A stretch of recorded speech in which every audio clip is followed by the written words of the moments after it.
자, 설날 우리가 함께 읽어보면서 살펴볼 설교 본문을 말씀드리고 함께 읽어보는 시간을 갖도록 하겠습니다. 오늘 설교 본문은 창세기 26장 22절 말씀이 되겠습니다.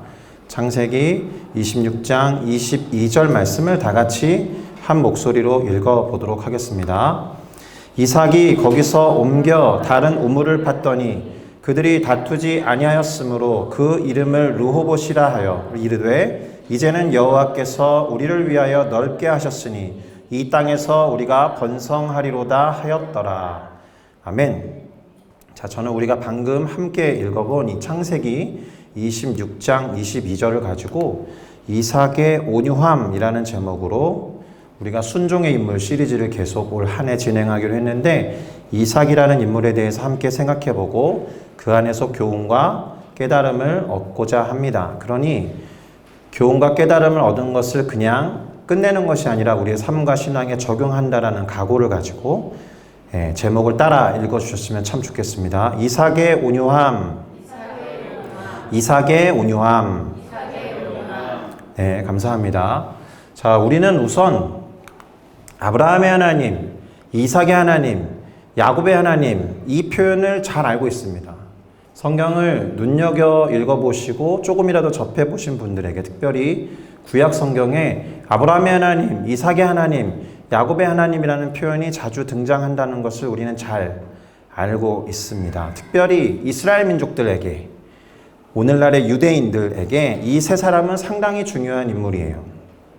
소위 이제 자신의 조상들을 언급할 때 반드시 이야기해야 하는 세 명의 3대에 걸쳐있는 아주 중요한 인물들임에 틀림이 없습니다. 아브라함의 아들 이삭, 이삭의 아들 야곱, 우리가 창세기를 볼 때 아주 많이 접하게 되는 중요한 인물이라는 것을 잘 알고 계실 거예요. 그런데 오늘 설교 제목에 언급했던 이삭이라는 인물 있잖아요.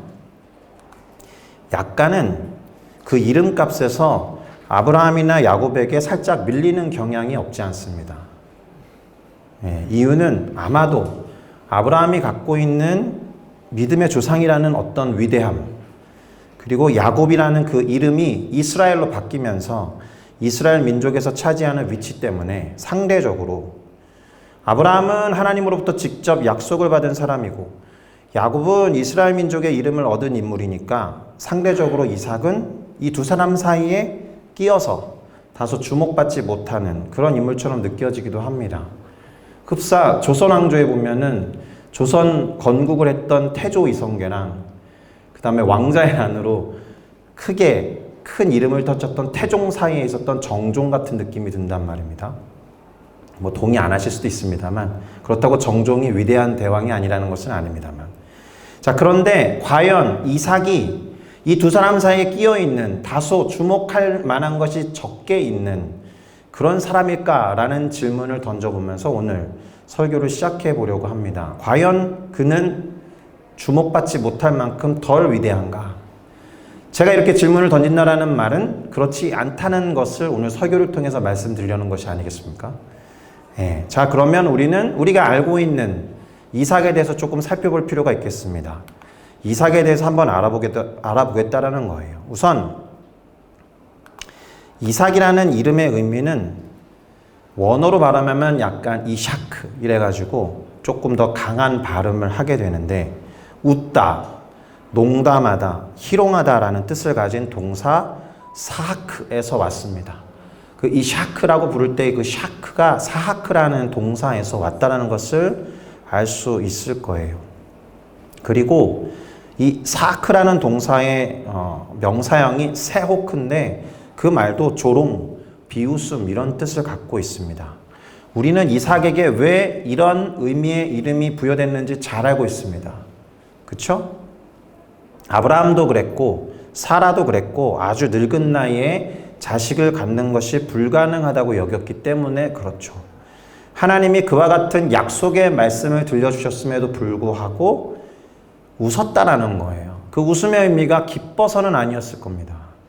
말도 안 된다라고 생각하는 약간의 농담 쪽, 그리고 비웃음에 가까운 웃음이었기 때문에 이 이름이 이삭에게 부여된 것입니다. 농담. 비웃음 이런 의미라는 점에서 이삭의 이름은 과히 좋은 뜻은 아니겠다 생각됩니다. 어쨌든 이삭의 이름은 그런 의미를 갖고 있습니다. 두 번째로 우리가 이삭에 대해서 알고 있는 것은 가장 유명하게도 아브라함의 아들이라는 수식어일 겁니다. 마치 차두리 선수가 언제나 차범근의 아들 이렇게 불리는 것과 아마 비슷할 거예요. 그리고 얼마 전에 유키즈에 나왔던 손흥민 선수의 아버지, 그분도 손흥민 선수의 아버지라고 불리는 경우가 훨씬 많다라는 거죠. 자, 사실 이삭은 실질적으로는 아브라함의 둘째 아들이잖아요. 아브라함의 아내 사라의 여종 하갈에서 태어난 이스마엘의 동생이고 그 둘 사이에는 나이 차이가 제법 많이 납니다. 만약에 아브라함이 왕의 가문이었다라고 하면 누가 적통을 이은 세자가 될 것인가 하는 그런 논쟁이 항상 있었을 법한 그런 상황에 있었다라는 거죠. 그러나 잘 아시듯이 하나님은 아브라함에게 사라의 몸에서 난 아들이 그의 약속을 성취할 자라고 분명하게 말씀하셨습니다. 그러니 이삭은 아브라함에게 약속을 성취할 수 있는 이스마엘과는 비교도 되지 않을 법한 아주 중요한 아들이었음에 틀림이 없죠. 물론 그 이스마엘에 비할 때는 나이도 한참 어렸고 그리고 그래서 장난거리가 되기도 했었기 때문에 아마 자라나는 과정을 아브라함이 볼 때 대단히 가슴 졸이는 상황들이 있었을 것입니다. 그만큼 소중히 생각했던 아브라함의 아들 이삭입니다. 그리고 우리는 아브라함을 시험하신 하나님 때문에 이삭이 번제물로 드려질 뻔하였다는 것도 잘 알고 있습니다. 자, 여기에서 오늘 설교에 대단히 중요한 성품 하나가 등장합니다. 바로 아버지 아브라함에게 능히 저항할 수도 있을 법한 젊은 나이였음에도 불구하고 그는 아버지의 뜻에 순종하여서 기꺼이 번제단 위에 묶여진 채로 놓여졌다라는 거예요. 더불어서 자신이 제물로 바쳐질 제단을 태울 땔감을 스스로 짊어지고 올라간 사람이에요.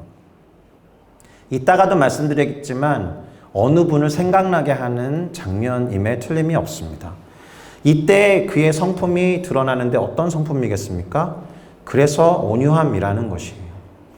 그는 순종하는 아들이었다라는 것입니다. 우리가 가장 잘 아는 그 유명한 장면에서 도드라지게 드러나는 이삭의 성품은 온유함이다라는 것이고 그 장면에서 우리는 아브라함의 믿음에만 다소 주목하는 경향이 있지만 사실 이삭의 순종과 이삭의 성품도 주목해 봐야 한다는 것을 기억하셔야 됩니다. 자, 세 번째로는 이삭은 리브가의 남편이었습니다. 제가 리브가를 중심으로 말했잖아요. 리브가의 남편. 그의 아내가 리브가 레베카였다는 거죠. 그러니까 이삭은 여기에서도 어떤 성품이 드러납니다. 자, 리브가가 어떻게 이삭의 아내가 되었습니까? 아브라함이 이제 죽을 때가 됐기 때문에 이삭을 위해서 자기의 모든 재산을 맡아서 관리하고 있었던 가장 신뢰하는 종을 자기 고향으로 보내서 며느리가 될 만한 여인을 데리고 오라고 명령을 하죠.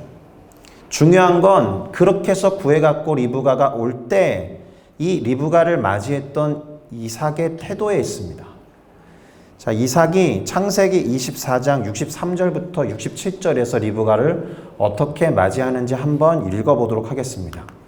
이삭이 저물 때에 들에 나가 묵상하다가 눈을 들어 보매 낙타들이 오는지라 리브가가 눈을 들어 이삭을 바라보고 낙타에서 내려 종에게 말하되 들에서 배회하다가 우리에게로 마주오는 자가 누구냐? 종이 이르되 이는 내 주인이니이다. 리브가가 너울을 가지고 자기의 얼굴을 가리더라. 종이 그 행한 일을 다 이삭에게 아뢰매 이삭이 리브가를 인도하여 그의 어머니 사라의 장막으로 드리고 그를 맞이하여 아내로 삼고 사랑하였으니 이삭이 그의 어머니를 장례한 후에 위로를 얻었더라. 자, 이 구절에서 기억해야 하는 것이 두 가지가 있습니다. 일단 이 장면이 어머니를 잃은 이삭의 슬픔이 들어가 있는 장면이다라는 거예요. 이삭이 엄마의 죽음 때문에 위로가 필요할 만큼 슬픔 속에 있었다라는 것을 기억할 필요가 있습니다. 그러니 그는 날이 저물었을 때에 들에 나가서 묵상을 했어요. 묵상. 여기서 묵상으로 번역된 단어는 수아흐라는 단어입니다. 보통은 묵상하다라고 번역되기도 하고 기도하다라는 뜻으로도 번역이 되는 단어예요. 뭔가 쓸쓸함이 느껴졌겠지만 이삭은 그렇게 자신의 쓸쓸함과 슬픔을 달래고 있었던 겁니다.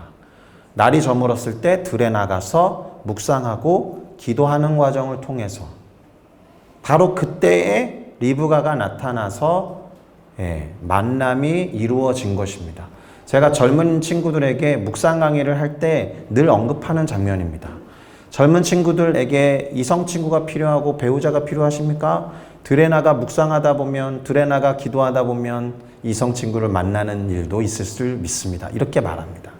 묵상하지 않고 기도하지 않는데 이성 친구나 배우자가 나타날 리가 없겠죠. 또는 제대로 알아볼 수가 없을 거다라고 생각됩니다. 이러한 예는 사실 이 장면에 대한 너무 가벼운 이야기입니다. 사실 그보다는 훨씬 더 이삭의 슬픔이 깊었다라는 거예요. 어머님이 돌아가시고 그 어머님에 대한 상념과 슬픔 때문에 들에 나가서 그렇게 하늘을 쳐다보고 묵상하고 기도했던 일이 잦았을 그때에 리브가가 낙타를 타고 온 것입니다.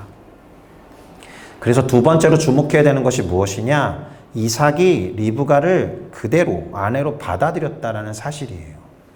아버지가 보낸 종이 데리고 왔던 이 리브가를 그의 이야기를 다 듣고 나서는 하나님의 뜻으로 여기고 아내로 삼았다. 어머니의 장막, 곧 어머니의 텐트로 데리고 들어갔다라는 말입니다. 여기에서도 이삭에게서 볼 수 있는 성품이 드러나죠. 순종과 유순함과 겸손함 같은 성품이 드러난다는 거예요. 게다가 리브가로부터 위로를 얻었다라고 했으니 하나님의 뜻에 합당한 배우자가 되었던 것이 틀림이 없습니다. 마지막으로 오늘 읽었던 본문과 관련해서 이삭은 창대하고 왕성하여 큰 부자가 된 사람이다라는 거예요. 그런데 창대하고 왕성해서 큰 부자가 되는 과정 속에는 반드시 갈등과 분쟁과 어려움 같은 게 있었겠죠. 일단 첫 번째로 아버지와 함께 살고 있었던 브엘세바라는 곳에서 지금 기근을 만납니다. 이삭의 가족이. 기근을 만나서 그 아랫지방 블레셋 사람들이 통치하고 있었던 땅 그랄이라는 곳으로 내려옵니다. 사실 이맘때만 해도 그 팔레스타인 지역에서 이집트 쪽으로 내려가면 기근을 좀 피할 수는 있었습니다. 이집트는 잘 아시다시피 삼각주가 발달하고 나일강이 범람하면서 비옥한 땅으로 농사에 적격인 땅이었기 때문에 이집트 정도만 가도 기근이나 가뭄을 어느 정도는 해결할 수 있어서 그렇게 기근이나 가뭄이 임했을 때 많은 사람들이 이집트로 가려고 했던 방향성 같은 게 있습니다. 당시에. 그러니까 당연히 이 브엘세바에서 그랄로 가서 당연히 이 사람도 이집트로 가려고 했을 것입니다. 그러나 하나님께서 이삭에게 애굽 곧 이집트로 내려가지 말라고 말씀하세요. 그래서 그 뜻에 순종하고 그랄이라는 곳에 머물면서 오랫동안 거주하게 됩니다.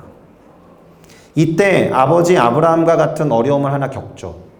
아브라함 곧 아버지와 같은 실수를 하나 합니다. 그것이 무엇이냐 하면 자신의 아내 리브가가 아내가 아니라 누이라고 말을 했다라는 거예요. 아리따웠던 모양입니다. 리브가도 역시. 그래서 이 아리따운 아내 리브가로부터 혹시라도 누군가가 아내를 노리고 자기를 해코지할 것 같아서 누나라고 거짓말을 한 겁니다. 아버지처럼. 물론 하나님께서 이러한 이삭을 도우십니다. 그래서 블레셋을 통치하고 있었던 아비멜렉이라는 왕을 통해서 이 부분을 드러나게 하시고 블레셋 지역에 명령을 내리게 하셔서 이삭의 아내 리브가를 점하는 자는 죽이겠다는 맹세를 전 블레셋 사람들에게 선포하게 하죠. 자, 문제는 이 그랄이라는 곳에서 오래 머물 때 큰 부자가 됐다라는 겁니다. 그리고 이것이 그 지역 블레셋 사람들로부터 시기를 받게 되는 이유가 돼요. 이삭의 성공과 번영을 대단히 못마땅하게 여겼던 블레셋 사람들이 아브라함이 팠던 우물들을 막아버리게 됩니다. 그러니까 이삭은 아버지가 팠던 우물을 그대로 이용해서 큰 부자가 되었는데 그 우물을 막아버리게 돼요. 그리고 그러한 신경전과 갈등을 봤던 아비멜렉이라는 그 왕이 이삭에게 와서 그랄을 좀 떠나라 이렇게 권면하게 됩니다. 그래서 그랄을 떠난다고 한 것이 그랄로부터 조금 내려와서 골짜기 정도에 머물게 됩니다. 그곳에서 거주하려고 또 우물을 팠겠죠.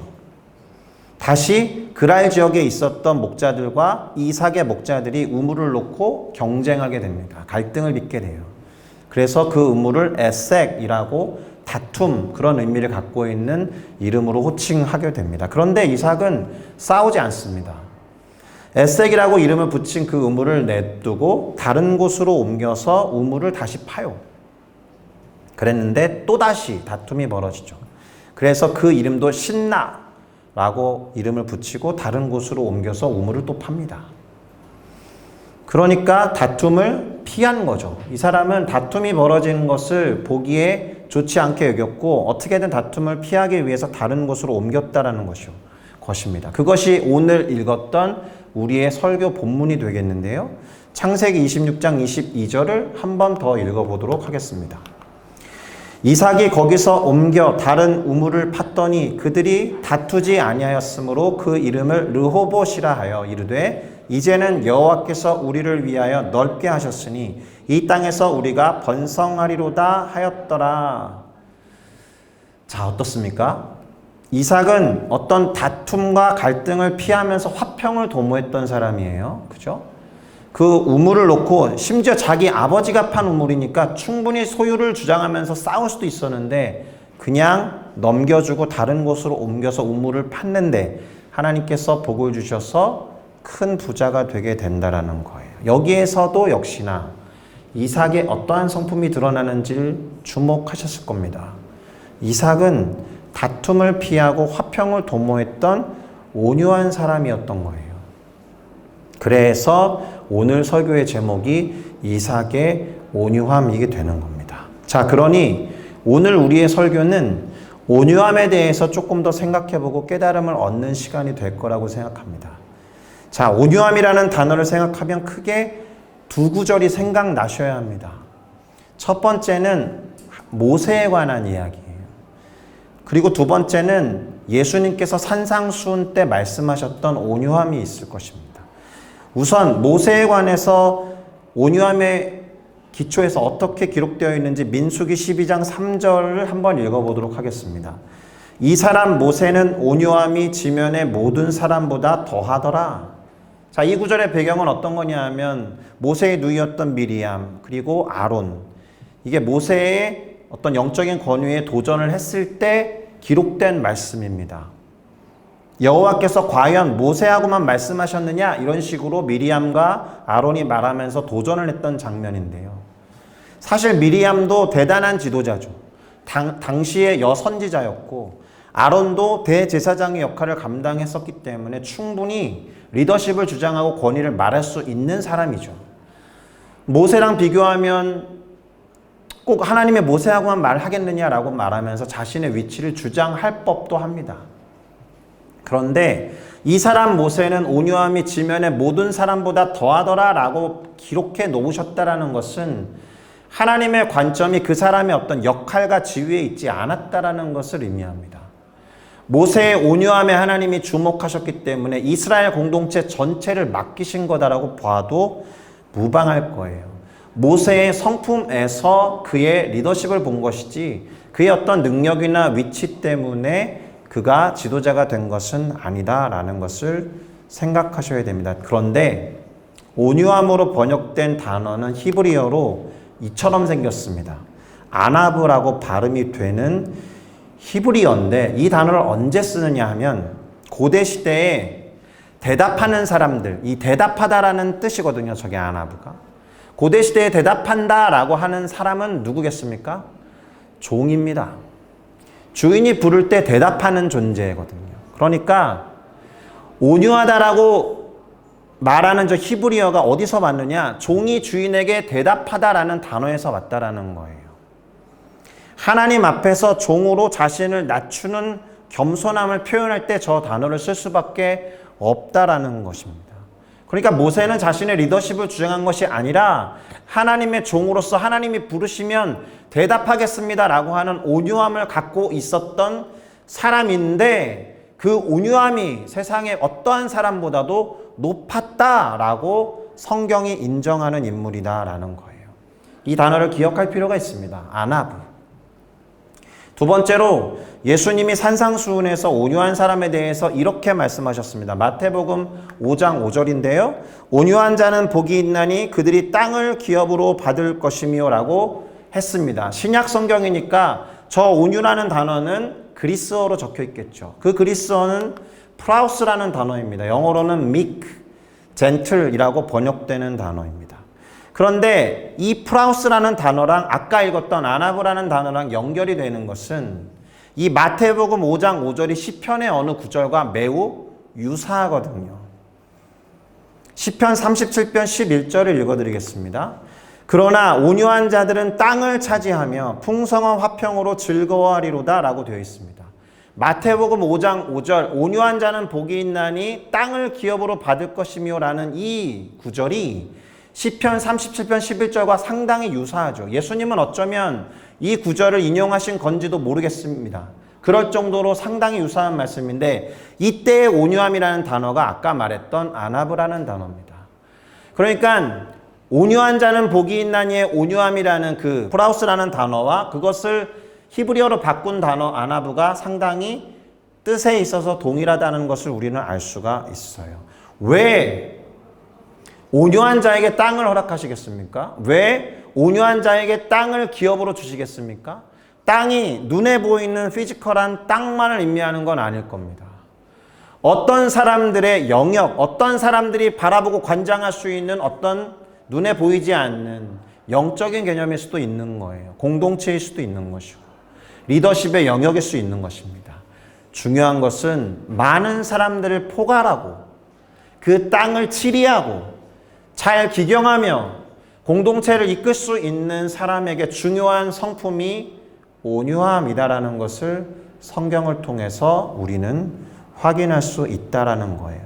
아나브, 프라우스라는 단어가 그런 용례로 쓰였다라는 것을 기억하면 좋겠습니다. 그러니 온유함이 뛰어났던 모세가 이스라엘의 온 집을 다스리는 건 당연해 보입니다. 시편 말씀과 마태복음 5장 5절을 통해서 보면. 자, 이제 설교를 마무리하고 정리를 해보기 위해서 다시 이삭의 이야기로 돌아오도록 하겠습니다. 이삭은 아브라함과 야곱 사이에 끼어있는 인물처럼 보인다라고 말씀드리면서 시작했습니다.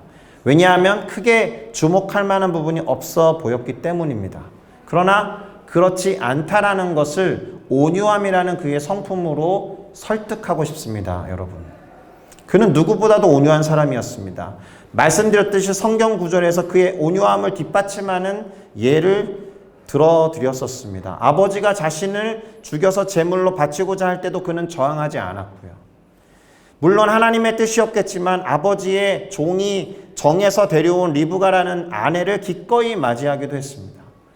그리고 가는 곳에서 우물을 받고 우물에 대한 소유권을 주장해도 됐음에도 불구하고 블레셋 족속과 갈등을 빚는 것이 싫어서 자리를 옮겨 다툼을 피했던 모습을 보여줬다라는 거예요. 결국 하나님은 이 이삭에게 아브라함에게 허락하신 복을 재확인시켜 주시는 의미에서 르호봇이라는 이름을 붙인 우물을 허락한 것입니다. 이삭도 하나님께서 자신을 번성하게 하실 거라고 믿으면서 그렇게 고백했습니다. 자, 이삭에 대해서 기록하고 있는 히브리서 말씀이 한 구절 더 있습니다. 히브리서 11장 20절에서 이삭에 대해서 뭐라고 기록하고 있느냐? 믿음으로 이삭은 장차 있을 일에 대하여 야곱과 에서에게 축복하였으며 라고 되어 있습니다. 자, 이삭은 장차 있을 일에 대해서 알고 있었다라는 거예요. 하나님이 그를 축복하면서 하셨던 약속을 확신했기 때문에 야곱과 에서에 대해서 그렇게 축복할 수 있었다라는 말입니다.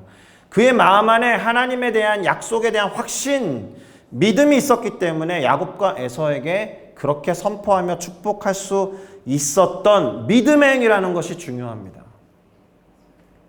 자, 온유함이라는 단어는 모세를 설명할 때 말씀드렸듯이 종이 주인의 말을 듣는 행위와 관련된다라고 말씀드렸습니다. 기본적으로 순종의 의미 또는 순종을 설명할 때 같이 동행하는 단어일 가능성이 매우 높습니다. 하나님의 뜻과 그 말씀 앞에 기꺼이 순종하는 사람은 그 성품에 있어서도 온유함이라는 성품에 가까이 다가가 있어야 할 것입니다. 자, 우리 교회의 올해 표어가 무엇입니까? 하나님의 말씀에 기꺼이 순종하는 교회. 온유함이라는 단어가 어디에 걸릴 것 같습니까? 기꺼이에 걸리는 거예요. 이삭이 온유함이라는 속성과 성품을 간직하게 된 데에는 아브라함에게 그를 번제물로 바치라고 하셨던 하나님의 시험과 깊은 관련이 있습니다. 이삭은 순종하는 자였습니다. 아브라함의 순종만이 아니라 우리는 이삭의 순종을 같이 봐야 해요. 예수님처럼 순종했던 사람이 이삭이다라는 거예요.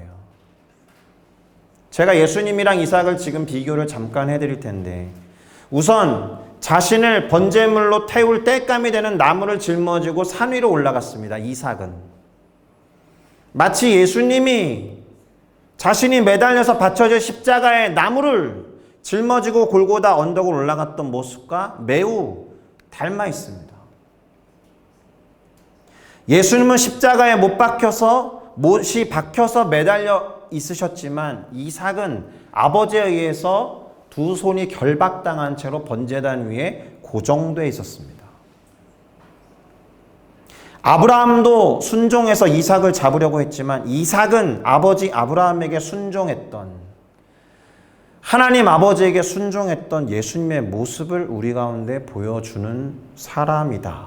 온유한 모습, 겸손한 모습, 아들이지만 종의 모습.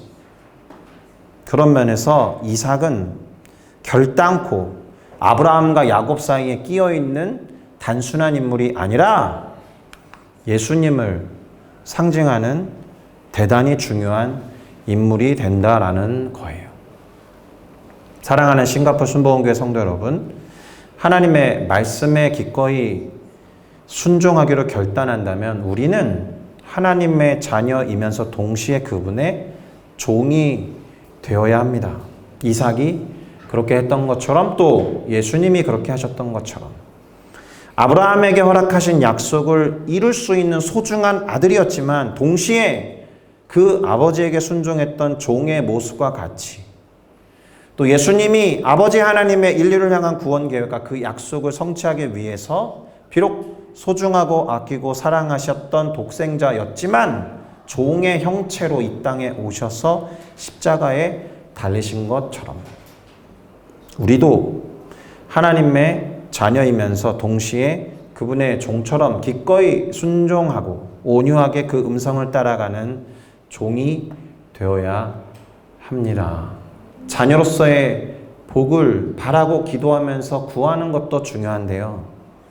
하나님의 종으로서 기꺼이 그분의 말씀에 순종하여 하나님이 원하시는 것을 행하고 하나님이 원치 않는 것을 행하지 않는 그런 우리 모두가 되기를 예수님의 이름으로 축복합니다. 기도하시겠습니다.